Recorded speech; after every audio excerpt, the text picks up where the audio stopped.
Vocês já notaram que sempre que se fala de mulheres na Segunda Guerra, é muito comum pensarmos em enfermeiras, mulheres que trabalhavam nas fábricas de munição e armas, ou fazendo alguma outra atividade de suporte, mas na verdade, muitas mulheres participaram de fato nos frontes de batalha da guerra. Algumas snipers chegaram a abater mais de 300 soldados. E nas palavras de muitos pesquisadores sobre o tema, a Segunda Guerra Mundial foi um conflito de homens e também de mulheres. Meu nome é Dalton, sou professor e hoje eu tenho essa história para contar.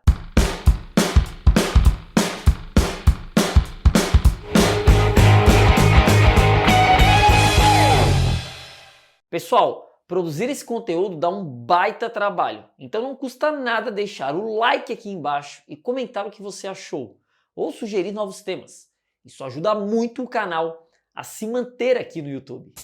Como eu falei antes, é muito comum imaginar mulheres em atividade de suporte quando o assunto é Segunda Guerra. E na verdade muitas delas exerceram esse papel. Na FEB, Força Expedicionária Brasileira, criada para levar os soldados brasileiros para lutar na Segunda Guerra, que tem inclusive um vídeo aqui no canal falando sobre esse assunto, eu vou deixar nos cards e na descrição, foi formado um contingente de 67 jovens enfermeiras, enviada para os frontes de batalha. Esse envio parte de um processo de mobilização política de Getúlio Vargas, que pensava a enfermagem brasileira como uma ação de saúde pública impulsionada pelo Estado e tinha como modelo os padrões praticados na Inglaterra e nos Estados Unidos. O recrutamento para a FEB representava também a oportunidade de mulheres ocuparem outro lugar em uma sociedade ainda extremamente machista. Mas, para participar, a jovem devia ser brasileira nata, solteira ou viúva, sem filhos, e ter entre 20 e 40 anos.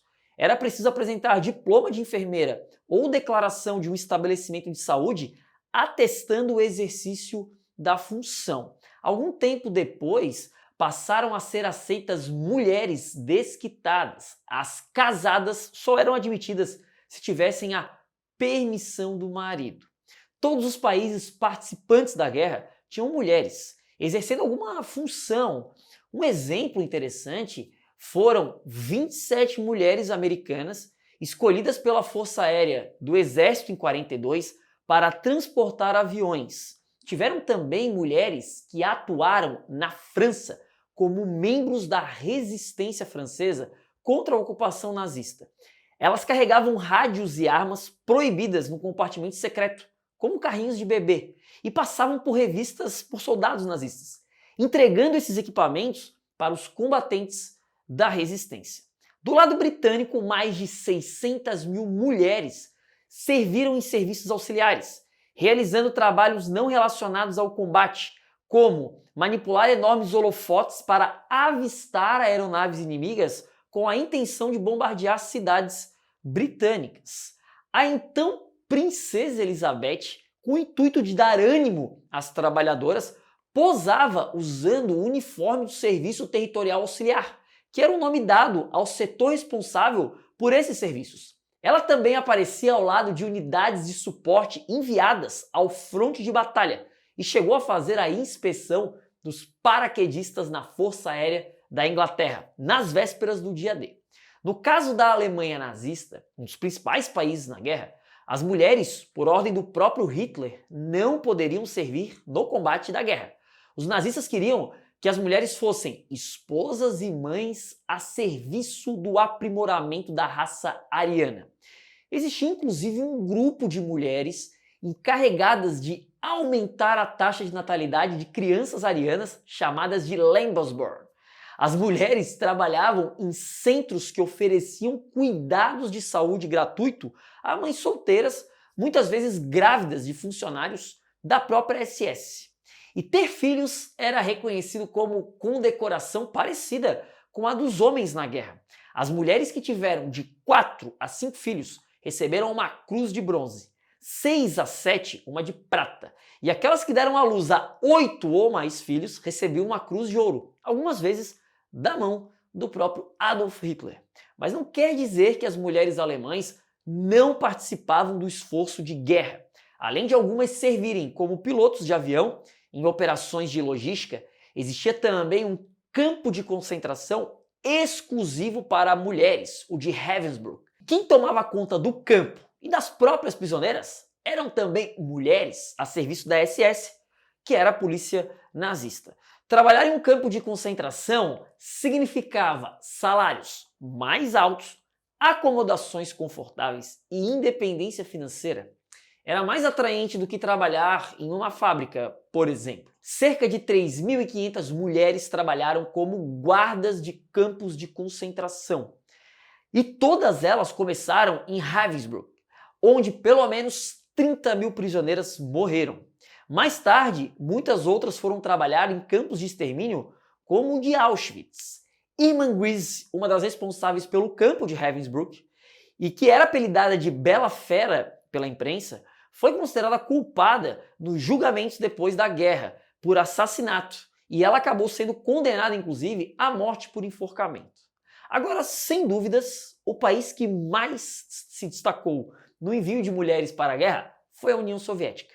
Nunca antes e nunca depois, um país mobilizou tantas mulheres dentro das fileiras do seu exército num contexto de guerra. Foram quase 1 milhão de mulheres dentro das fileiras do Exército Vermelho, em todas as posições, desde atividades de apoio, petroleiros, franco-atiradores e até operando metralhadoras.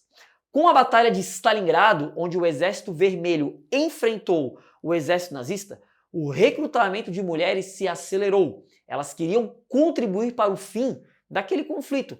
E além disso, o exército servia uma melhor alimentação em épocas de fome e alimento escasso. Um dos regimentos mais emblemáticos da guerra foi formado justamente por mulheres soviéticas, as Bruxas da Noite. Criado em 1942 por Marina Raskova, uma coronel pioneira na aviação feminina, que propôs algo impensável até então, um regimento do exército sem a presença masculina. Os aviões usados pelas Bruxas da Noite eram modelos desatualizados. Não eram aviões ideais para competir em combate. Para diminuir o peso, elas voavam sem paraquedas. A aproximação do alvo, que eram geralmente os campos nazistas, era planando, baixo e com o motor desligado, o que produziu um efeito psicológico grande nos alemães. Inclusive, foram eles que deram o apelido às Bruxas da Noite, já que eram comparadas ao barulho de uma vassoura voadora e os ataques eram sempre quase que noturnos. Outro efeito das aviadoras era encontrar alvos inimigos sem a ajuda de radar no meio da escuridão. As condições adversas de fome, frio, vestimenta ruim e aviões tecnologicamente inferiores não impediram que elas cumprissem suas missões. Ao todo, foram 24.000 ataques que despejaram 23.000 toneladas de bombas nos nazistas. Outra grande participação no Exército Vermelho envolvendo mulheres foram as franco-atiradoras, que tinham uma função básica. Deveriam apontar suas armas à distância e estourar os miolos dos soldados inimigos. Uma delas é a lendária Ludmila Pavlichenko, que é considerada a melhor franco-atiradora de todos os tempos, já que são atribuídas a ela 309 mortes, mas esses números são contestados por alguns historiadores. Um fato curioso é que antes de se alistar no exército soviético, ela cursava História na Universidade de Kiev. O sucesso foi tanto que Pavlichenko foi enviada aos Estados Unidos como heroína, em nome do alto comando soviético, para tentar ganhar apoio americano no fronte de batalha da Europa Ocidental. Stalin tentava desesperadamente que os aliados invadissem o continente para forçar os alemães a dividir suas forças e assim aliviar a pressão sobre as suas tropas que lutavam na frente oriental. Pavlichenko foi a primeira soviética a pisar na Casa Branca, onde foi recebida pelo presidente Franklin Roosevelt. Durante o seu giro pelos Estados Unidos, sua frase mais emblemática foi: "Os nazistas mortos são inofensivos."